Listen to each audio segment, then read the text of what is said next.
Hey guys, welcome back to Fantasy Tip. My name is Julian, and in today's episode, we're going to be talking about players that you can consider letting go of ahead of week 9 of the fantasy hockey season. Before we get started, guys, please leave a like, subscribe, hit that notification bell, follow me on Twitter at Fantasy Tip. I'm constantly putting out updates to help you guys win each and every week of the fantasy hockey season. Without further ado, guys, let's jump into the content and let's start with some forwards that you can consider letting go of. And first on the list, guys, is Tyler Seguin of the Dallas Stars. This is kind of a big one, but the dude's kind of fallen off a cliff, and the lines in Dallas absolutely suck right now. I don't know what the coach is thinking, but they're putting a bunch of scrubs with good players, and they're leaving the good players on bad lines, and it just doesn't make any sense. Tyler Seguin is suffering right now, and he's not shooting anymore, which is really concerning because the thing that gave him a lot of upside, which gave him a safe floor, was that he was shooting a lot, and his shot volume has fallen off a cliff, and he's not producing either, so it's hard to hold on to Tyler Seguin.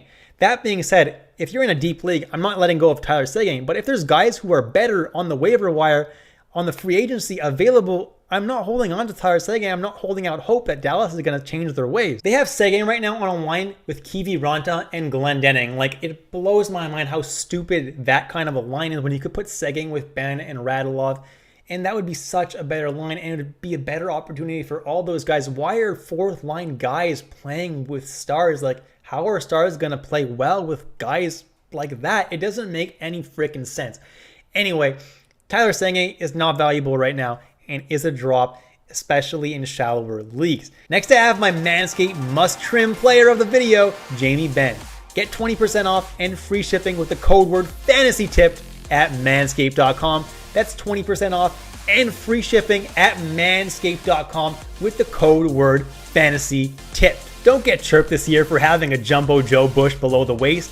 Join the Manscaped movement for all your hairiest grooming needs. Guys, the holiday season is approaching really fast, so head over to manscaped.com, use my code word FANTASYTIP, you'll get 20% off, you'll get free shipping, and you'll get your holiday shopping done now. So why is Jamie Benn my Manscaped must trim of the video? Well, and it's pretty simple. Jamie Benn is someone who I've had on this list before, and he makes me regret putting him on every single time I put him on, right? I put him on the list, and then suddenly he puts up a few points, and then he'll go cold again. And then I'll put him on the list again. And then he'll put up a whole bunch of points.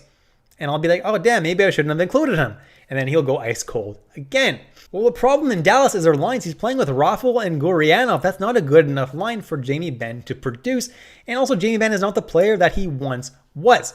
He's a streaky player. So yeah, he'll have periods where he's going to put up some points, but that just means he's a waiver wire ad when he's hot, right? He's a guy like Joel Farabee who you pick him up when he's hot and you drop him when he's not. He's not someone that you have to keep on your team, and that's why Jamie Benn is my Manscaped must-drop player of the video. Next is Alexander Radulov of the Dallas Stars, 51% owned. And Radulov has a little bit more upside in general than the other two guys, just because he does get to play on that top power play with the top line in Dallas, which is the only line in Dallas that I really trust, the Robertson, Pavelski, and Hintz line. Radulov gets to play top power play with those guys at the very least. So there's that kind of upside. But he's also playing on the fourth line with Faksa and Peterson. I don't like that at all. I don't know why they have Radulov playing on the fourth line. I don't know what the hell Dallas's coach is doing with these lines, but they're not working clearly. Their stars are not producing, and Radulov is really suffering. So as long as this deployment sticks for Radulov, he's not going to really be that fantasy viable, unfortunately. The only points he's going to get are the occasional power play point. Next, I have Alexis Lafreniere, and I've had him on this list so many times, yet he's still 37% owned. He's playing on the third line, barely gets any ice time, barely gets any power play time.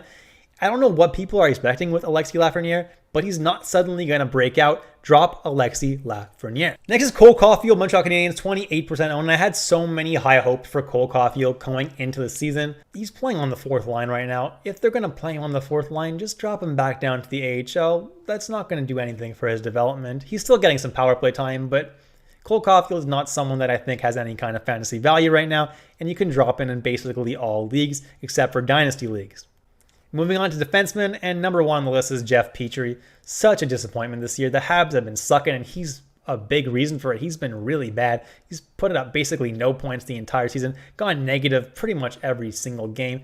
don't love Jeff Petrie anymore. I'm done with him. He may turn it around at some point, but at the pace he's going, he's literally doing negative for you every single night for your team. He's not someone that you want to be holding right now. And then I got Josh Morrissey and Nate Schmidt of the Winnipeg Jets, and they're guys that definitely have some upside. They get a lot of power play time, but right now they are ice cold. And until they turn it around, they're just nuisances to have on your team. They're doing absolutely nothing for you right now, and they're probably doing negative for you right now, honestly, as well. So until these guys manage to turn things around, I'll drop them off my team, unless I'm in a really deep league where there's no better defenseman available, in which case you kind of have to hold these guys. Next, I have Matt Grzelcyk, who's only power play 2 in Boston this year, and power play 2 in Boston does not see a lot of power play time, and Grzelcyk isn't super useful anywhere else 5-on-5, so Grzelcyk is a very easy drop, not putting up a whole lot of points this year.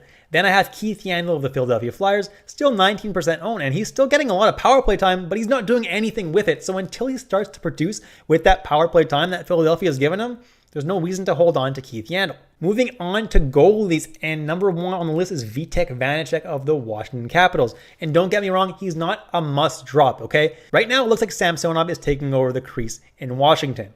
While that may be the case, Vanacek should still get a decent amount of starts. Not that many starts, but he should still get a decent bulk of them. And if Samsonov starts to choke a little bit, Vanacek is still someone who's going to be that guy who they're going to go to, right? So if you're in a shallower league, Vanacek is an easy drop. If you're in a deeper league where there's no other real goalies available, obviously I'm holding on to Vitek Vanacek. Then I got Peter Mrazek of the Toronto Maple Leafs, and with how good Jack Campbell has been, I don't know what kind of role Mrazek's really going to have when he returns from injury. Is he going to get a lot of starts? I don't think so. He'll obviously get at least the back-to-back starts, but will he get much more than that? Maybe he'll see one of every 3 or every 4 starts, but with how good Jack Campbell has been, I don't think they're going to give Mrazek all that many starts.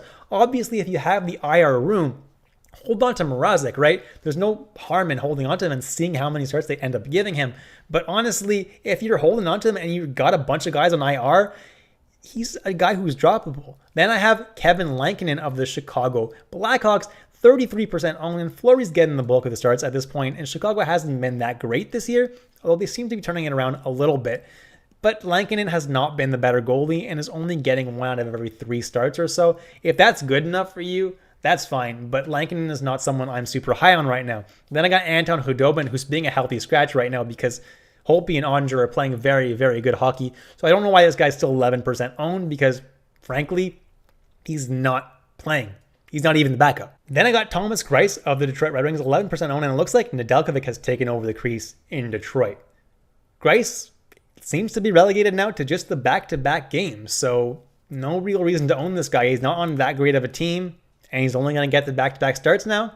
Time to drop Thomas Greiss. And that's it, guys. Thank you so much for watching all the way through. Please leave a like, subscribe, hit that notification bell. Let me know in the comments if you enjoyed the video, and I'll catch you in the next episode of Fantasy Tipped.